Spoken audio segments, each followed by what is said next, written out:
Welcome to the Shadow Warrior podcast.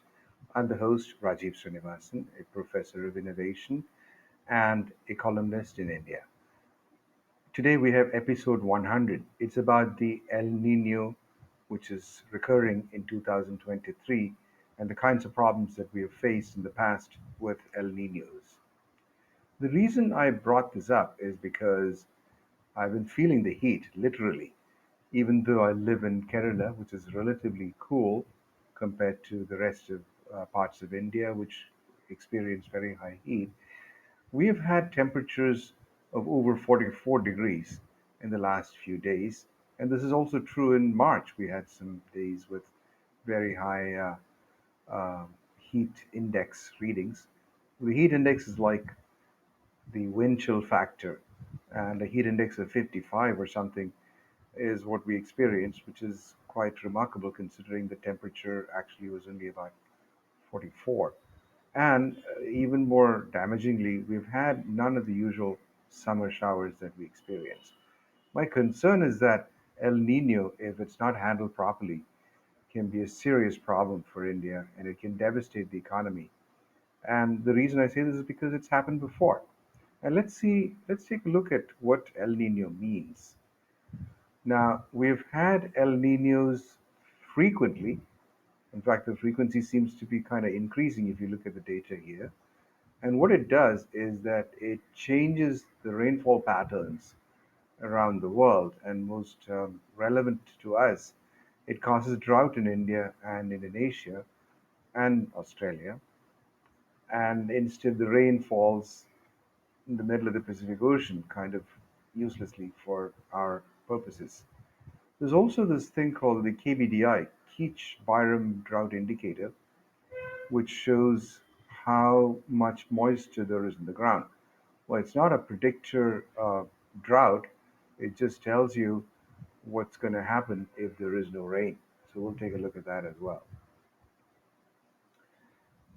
This is a general rainfall map of India, and the darker the blue, the more rain you can expect. And as you can see, I live pretty much where there's a fair amount of rain, not the greatest amount, which is in coastal Karnataka, but way south in Thiruvananthapuram near Land's End.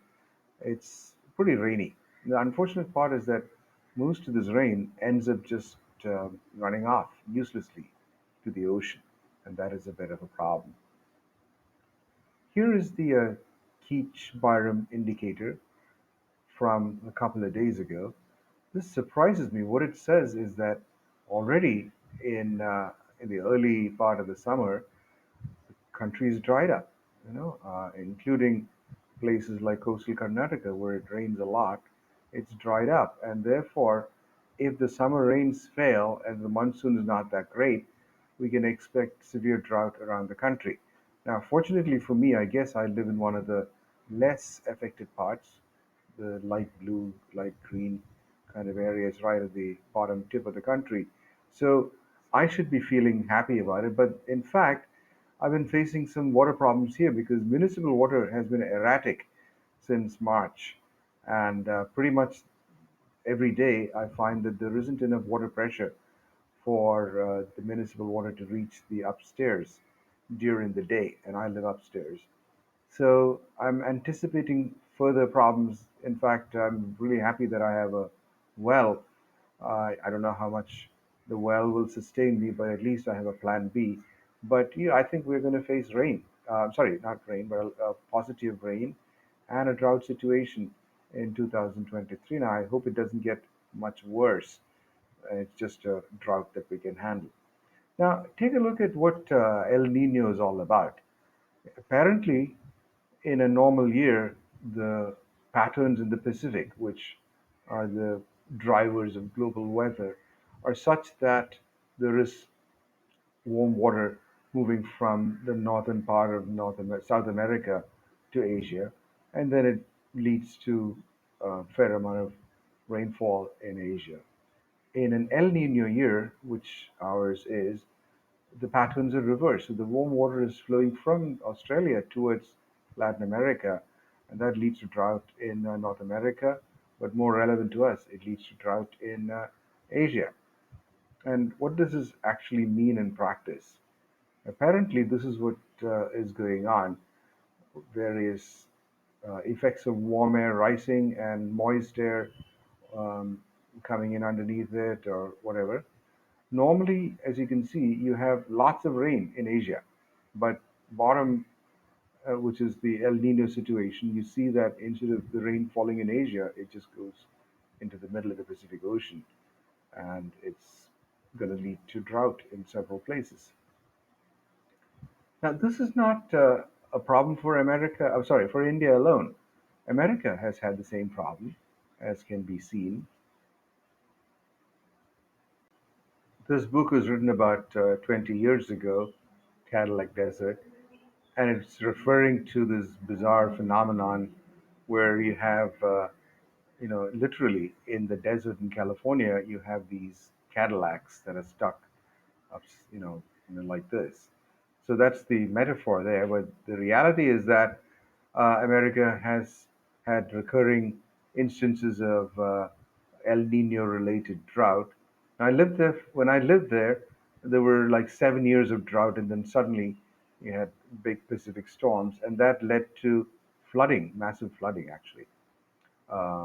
So today, um, we're seeing a recurrence of that. I wrote this on Rediff like 20 years ago, probably 2002 or something, talking about coming water wars.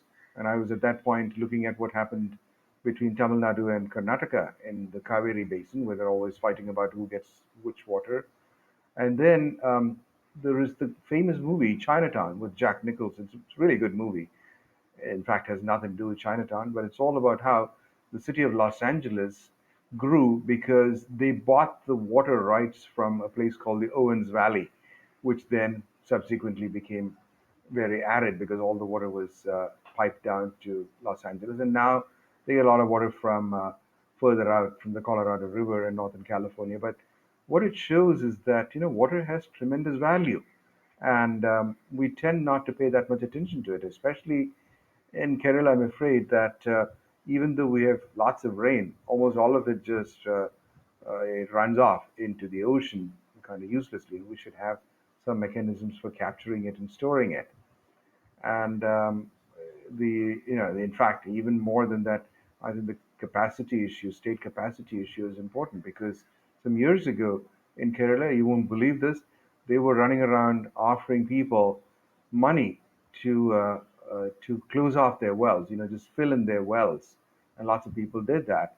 And this is a nightmare because these days the old water sponge that we used to have, which was the paddy fields, are all lying fallow. So the water is not even seeping down into the ground so that it can be recharging the aquifers. It's just running off. Anyway, so we've had problems with what the state is able to do in Kerala. But going back to the US, this is what the drought situation looked like in January 2014, sort of localized, and just parts of southern or Central California. But then you look at it again, similar picture in 2021, you see that the drought has spread quite a bit. Right now, in 2022-23, there are a lot of winter rainfall and the snowpack has accumulated. So, in fact, they were complaining about too much water in the San Francisco area. But, this is going to recur. So, we got to go for mechanisms whereby you're able to get,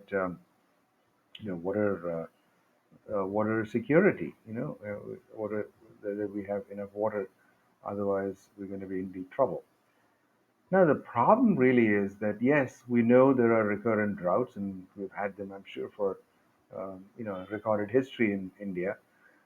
But if the state is not set up and it's either indifferent or is incapable of dealing with it, the drought can become famine, and that's catastrophic. And that's actually what's happened in India quite a lot.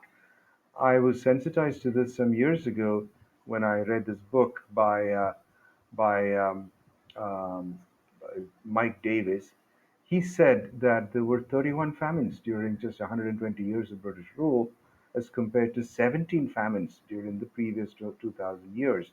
What it means is that droughts will come and droughts will go, but if the state has capability, which it apparently did before the British, because the local rajas were answerable to the people and therefore they did whatever they could to ameliorate the effects of drought. If you don't do that, you end up in famine, and that's exactly what happened during the British days. So, this is a book written by Mike Davis. I think around 2000, I got a review copy of it at that time, and I was appalled. It's a fantastic book because it lays out in great detail the kinds of problems that we have faced. And you look at these people; these are our people, who were in the Deccan. The Deccan was the most badly affected in the 1880s onwards. I believe, according to Mike Davis, about 20 million people died at that time. But I've also read reports elsewhere that said up to 160 million people were killed in various famines and other disasters during British rule. So, I mean, you can't even look at these pictures, can you? I mean, these are people like you and me who were starved to death, and it's within living memory, actually. And this is about as much an example of man's inhumanity to man as you can find. Because we've all been gaslighted by the British because they told us how civilized they were and their efforts at offering modernity to India were what they were doing in India, which is absolutely not true. They were here as pirates, basically, destroying and killing on a large scale. And so I find it funny when they go around blaming the Nazis. They keep implying that Nazi Germany was the greatest evil that ever befell humankind. It's not true. Here it is. The British were even worse. And to give you some more details on this, here are some excerpts I got from a Scrib D presentation. This man's talking about being in Bellary, which is in Karnataka, I suppose, and how the drought in that 1870s was awful and led to terrible famine. Here is one more I got from the same slide deck. It talks about a gentleman named, I don't know, gentleman is probably an exaggeration, a fellow named Richard Temple, who was in charge of famine relief. And he created these famine camps in the Deccan where the food was 16 ounces of rice for an able bodied male doing hard labor. Now, for all the talk of the Germans being terrible and Buchenwald and Auschwitz being the ultimate in cruelty and inhumanity, here is a comparative chart of the calories that they were offering. The temple ration in Madras, what Richard Temple offered Madras Presidency, 1627 for somebody performing heavy labor. Buchenwald was greater than that, 1750. So, hey, if you want to do comparative genocide and comparative cruelty, I don't think you can beat the British for their famine relief in Madras Presidency in that 1870s. And compare that to the Indian male approved diet. A person doing heavy labor in India requires about 4,000 calories, and that's what we expect today. So, just wanted to conclude by pointing out what we were looking at. We are now facing another um, El Nino year, and El Ninos lead to droughts. We know that. We're anyway at this point dry on the ground. I hope that we'll be able to manage this without a collapse and a catastrophe in agriculture and food production, and that the state will have much more capability. Certainly, the state is answerable to people, therefore, it'll try its best. But I'm not sure that there is a whole lot of capacity in the state. I'm hoping and praying that this is not going to be a huge cataclysm and man made uh, catastrophe this year. Thank you.